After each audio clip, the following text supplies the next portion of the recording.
Alright, now that we've talked about El Mariachi, let's go into a movie that I feel like has been in my life basically forever. I remember the first time I saw it was like on TBS or something.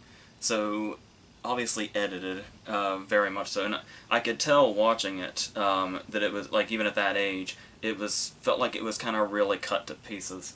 And when you know the history of the movie and how it kind of went around its rating, that's kind of funny. But going into that, eventually I started frequenting video stores a lot, and this was something that I picked up multiple times. It was one of those. So, needless to say, I feel very familiar with it now, but I didn't know at the time about El Mariachi yet. So when I saw this, there was that whole backstory of his girlfriend had been killed and he had been shot in the hand by this guy in a white suit, who we actually see the actors come back just for those brief scenes, and it kind of felt like, oh, that's just a really quick backstory. Yeah, it was a long time before I realized it was an entire movie. Like I don't even remember how long after it was. It couldn't have been too much longer. But yeah, so the fact that this is pretty much a direct continuation, and I feel like there's a lot of people that I know that have probably seen Desperado multiple times, and I'm still not sure if they are aware of El Mariachi's existence or not. But talking about this basically embodying what happened when Rodriguez was able to get bigger budgets, but still basically do the thing that brought him the attention in the first place, kind of use the low budget, but have like the real sort of extreme kind of violence thing and the really over-the-top, almost mythical kind of way about his characters and the stories he was telling. And that perfectly comes into play for the very first scene of the movie, when Steve Buscemi walks into a bar, which is not the start of a joke, and he and he walks up and the bartender is Cheech. Once again, still not a joke. And then Buscemi starts to tell this story about El Mariachi coming to town and basically killing everybody, and tells the story in this really sort of mythical way. Where it's like, they even talk about that later in the movie, where it's like, you know, whether he's real or not is discussed. And there's stuff like that really great shot where he like goes to run his hand through his hair, and when he brings his hand back, there's like a gun in it that seemed to materialize from nowhere. And this has always been like one of my favorite opening scenes to a movie, certainly any action movie. And it's the way like guys just like fly around and physics goes completely out the window, which at times can be the best kind of over-the-top action, especially when it's literally just the hero's just a guy with a bunch of guns. And of course now Carlos Guerrero is replaced by Antonio Banderas. He's still in the movie and still gets his really, really big moments, but it also kind of makes sense now that we're going bigger budget and we're going more Hollywood, that somebody that was at the status that Banderas was at the time would start to take this over. And it does feel like we sort of seem like a transformation at this point, where in El Mariachi he was a guy that seemed relatively normal, that walked into a situation by accident, or got himself into a situation by accident, and now he's sort of transformed into this mythical figure. So it almost seems like it would also be considered an artistic choice to change the actor into somebody that has much more of the kind of action star kind of look to him, especially with the hair grown out and everything. And of course, he is hunting a character named Bucha, who's going to be our main villain. And once again, dressed all in white, like we talked about in El Mariachi. And Bucho is played by Joaquim de Almeida, who's very entertaining and very good. The whole thing where he'll just like, you know, mow guys down just to prove a point, or he'll say something like he'll make a big deal out of what's the number to the phone in my car or something like that. Just this really over the top villain that's kind of that whole, when you imagine Good Guy vs. Bad Guy, we talked about the Western feel in El Mariachi, where all the villain really has to do is just have a shitload of guys and be very commanding when he's there. And that's all you really have to pull off, and that's what he does. It may be a bit, his performance may be a bit overshadowed if you know going in that it was supposed to be Raul Julia, who obviously was in failing health around this time, and that's why he couldn't take it. And and that's one of those, oh man, what would that have been like scenarios. And I mean, and no offense to Almeida's performance at all, but just because of the kind of performer that Raul Julia was, you get the vibe that Buccio would have probably been a much more memorable character if that were the case.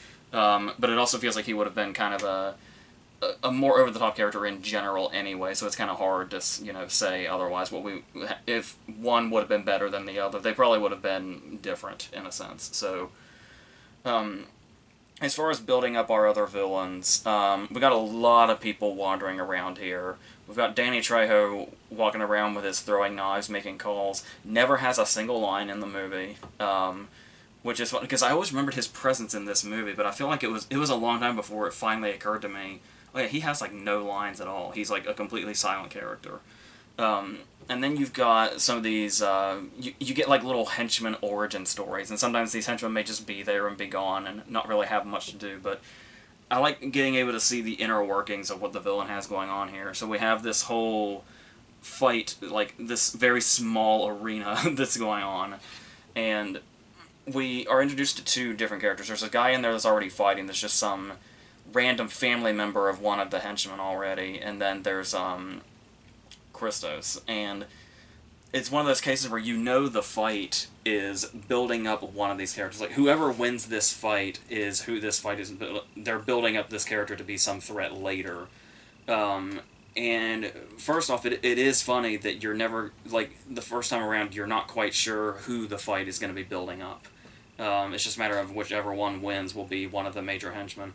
But that doesn't even end up really being the case, because obviously when the dude eventually beats Christos, he kind of shows his face a couple more times and then just gets gunned down pretty easily in midair, mind you. So there's that. But talking about the action scenes, there's this first big one in the bar after we've been introduced to a character played by Tarantino. And of course, this being 1995, this is when like the Rodriguez Tarantino thing was like really at a head, because Tarantino has the part in this. This was the same year Four Rooms came out, and it was the same year From Dusk Till Dawn came out. So that collaboration between them that we later see in like Grindhouse and in a very smaller sense Sin City really reached a particular place here where all these people that were coming from different directions. Like the two of them, and then like Kevin Smith was in there, and Linklater was in there. But obviously the Tarantino-Rodriguez thing, they were close enough that they kind of stayed hand in hand for a little while. And seeing the collaborations, these three particular collaborations right here, made 1995 a very entertaining year. And what you can imagine about that is, and also bringing it from Dusk Till Dawn, obviously the dick gun that Tom Savini had in it makes an appearance here.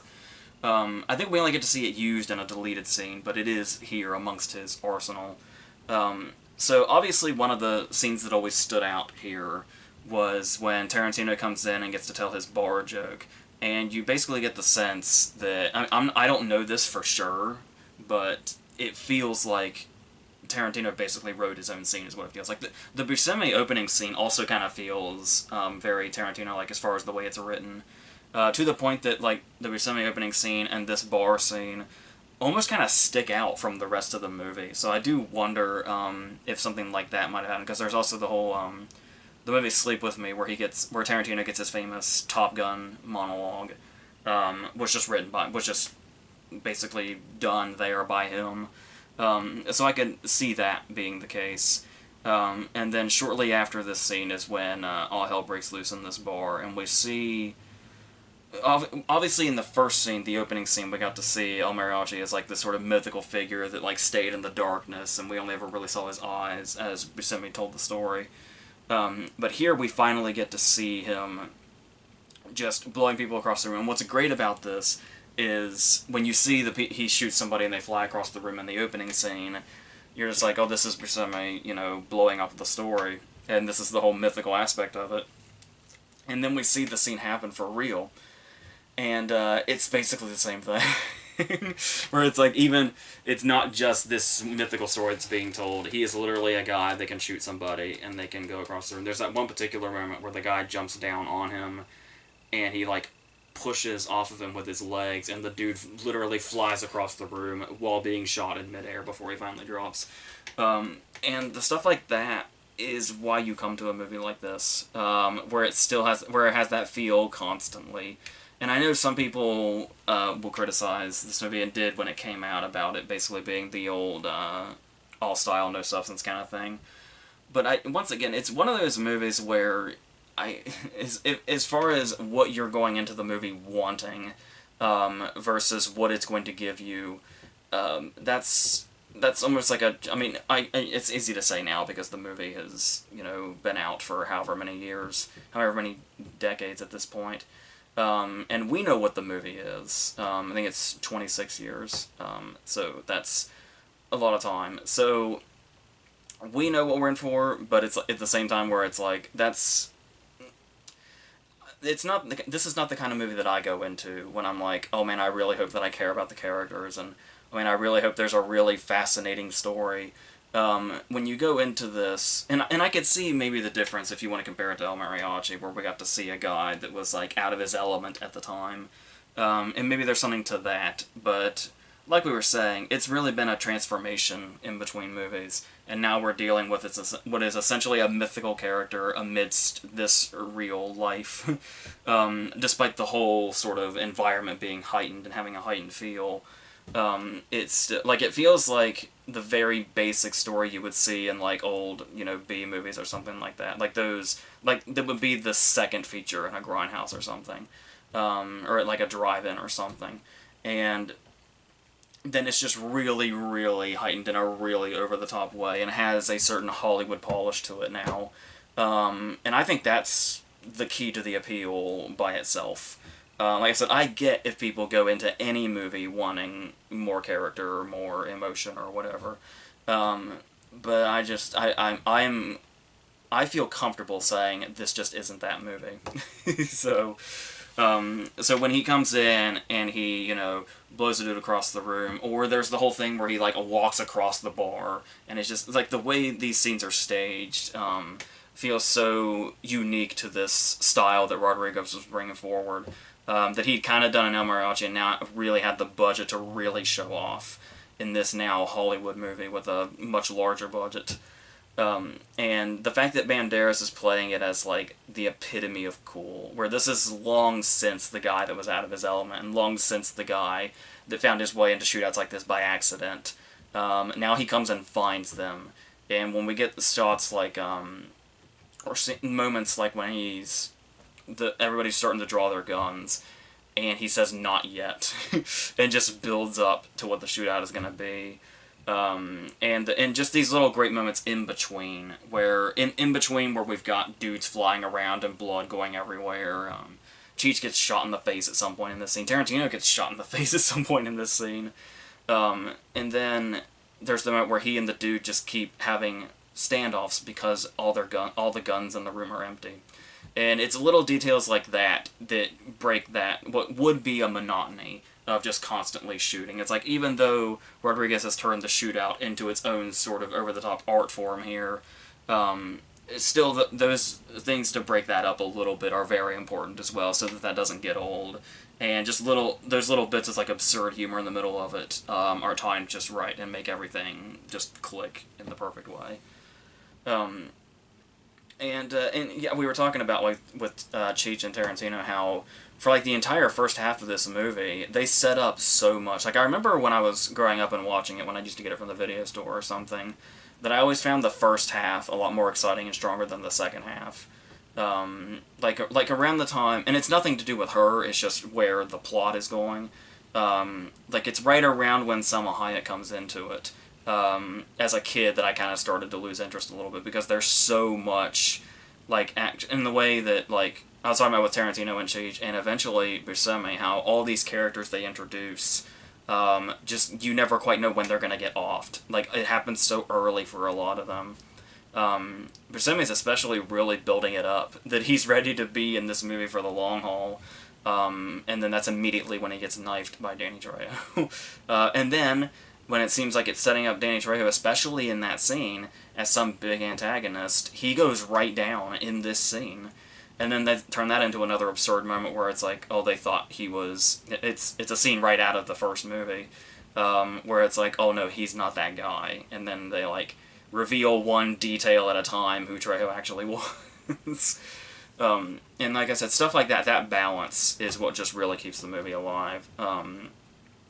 And just that whole thing about how when they kill Trejo immediately and then we realize who he was and how he was sent by the Colombians and stuff like that, it does have this feel of just like everything is just a total clusterfuck, which kind of comes in from the original movie also, where it was like just the chaos of all this, all the mistaken identity and stuff like that is still very much here. And there's another case where I can maybe see a complaint is if this feels more like a remake of El Mariachi than a sequel, in some cases, like in beats like that. And it almost has like an Evil Dead 2 vibe a little bit. But even in that sense, there's apparently it was supposed to be, like, it was originally going to be a Hollywoodized remake of El Mariachi until he decided to go more into the sequel territory. Because there's even the point when we see Hayek for the first time, it's almost like it's supposed to allude to the fact that the reason she catches his attention to begin with, not just because they set up she's attention grabbing anyway, because she literally causes an accident when she crosses the street, but she kind of looks like Domino from the first movie a little bit, at least in the hair, like enough to evoke that memory, especially when that's what you're carrying when you come into this movie and that's your whole reason for vengeance. And then yeah, they have some nice scenes. They have I guess you could say memorable sex scene. I don't know if it's the the most well executed one, but it is. What I love about the sex scene is the contrast. When we get what they're doing and how it's shot and edited in this really sort of steamy way, and then we just immediately cut to Bucho having a sex scene of his own, and it's just a girl on top of him riding, and he looks so inconvenienced by this. It's like just the contrast of that and then their scene has always been very funny to me. But apart from that, as far as that, it's the same thing we were talking about with El Mariachi, where it's more so like there's a certain style that's being set up here as far as the love story just kind of happening without much build up to it. But I was talking about how that's like almost sets up this sort of pulpy scenario that you would see in old movies like this. Whether it be westerns or even noir movies, it's like there's a whole bunch of things colliding here that just have this classic vibe to it. And those old stories like those two genres, where love stories would just happen for the sake of happening, because you were trying to give the audience every single bit that you could as far as varying the sort of not really like genres in particular, but giving them all the things that audiences ask for, pretty much. And of course, Salma Hayek is gonna... apparently, this was, like, her big sort of breakout part, and that makes sense. Even though she doesn't get to do much as far as, like, acting, or... Like, you wouldn't really imagine this was going to be a future Oscar nominee. You were probably seeing this in 1995, because she was basically just used as eye candy. She got to kill a couple of dudes. And we do get the shot here, which is one of the more iconic versions of the walking away from an explosion, which is great. But so it all adds something. But then eventually, we get to our one of our big standoffs here at the end, where you might be watching this and thinking, man, I hope Carlos Gallardo doesn't feel like screwed over that he had to be replaced by a bigger actor now. And I don't know if that was a concern of Rodriguez's specifically, but I would say it was quite made up for by being able to bring him in to the end. These two guys that Mariachi just knows, apparently. And we get to see a really, really, really big-ass shootout. One that the original movie would have never, ever, ever had the budget for. Like, this was the case where it was like, we see all the shootouts in this movie, and we see all the guys flying around, and all of the, stunt work and all that stuff.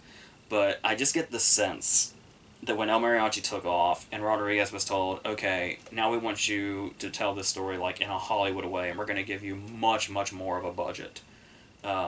What do you think about that? I imagine the first thing Rodriguez saw in his mind was this shootout. Was, I can do this, I can do the machine gun guitar case, and the the rocket launcher or whatever that is. It gives you the vibe that we would see later in Planet Terror when Cherry's leg is the machine gun, but then it can also just seemingly fire anything.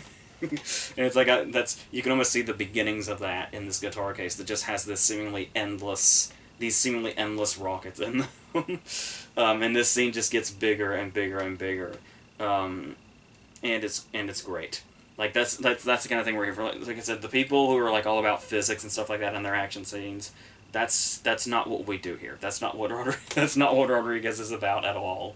And that's why we love him, because these scenes are so over the top and like the kind of things that only like a kid would imagine, or like, you know, playing with action figures or something you'd see in a like cartoon logic or something. And that's kind of the beauty of it, to see that in like live action, whether it be something that seems like it's from a kid's imagination or a cartoon, and it's like actual dudes who are actually being killed by actual weapons, with the same kind of physics, and it's wonderful. So then we get our final showdown with Bucho, which is very small in comparison. To my understanding, the first time we didn't get the shootout with Mogo and his guys because of budgetary reasons. Now this time we don't get the shootout because of ratings reasons, because apparently it would have been way too graphic and been like NC-17 and stuff like that. So instead of reshoot it, once again, that's what we talked about in the first movie, Rodriguez was always going around reshooting. And it's like, let's not do more than we have to. So we have this reveal, like, there's the whole setup where he has the clear shot to kill Bucho and then he doesn't take it. And we're like, well, why could that not be? And then it even kind of sets up something between them where she's like really frustrated, like, why, like that would have saved our lives. Why don't you just do it now? And it's this very last minute reveal. It's once again right out of all those old cheesy movies where it's like, oh, he's actually his brother, and which doesn't really have much of an impact at all. Like you talk about it having, like, you know, character development and emotion, and it doesn't really accomplish that. It's just kind of this random twist or whatever, and then he just blows him away immediately anyway, and then we fade out before we get to see the rest of the shootout. And normally I would think that would look really like egregious as far as seeing things cut down and taking things out for the rating so we don't have to reshoot.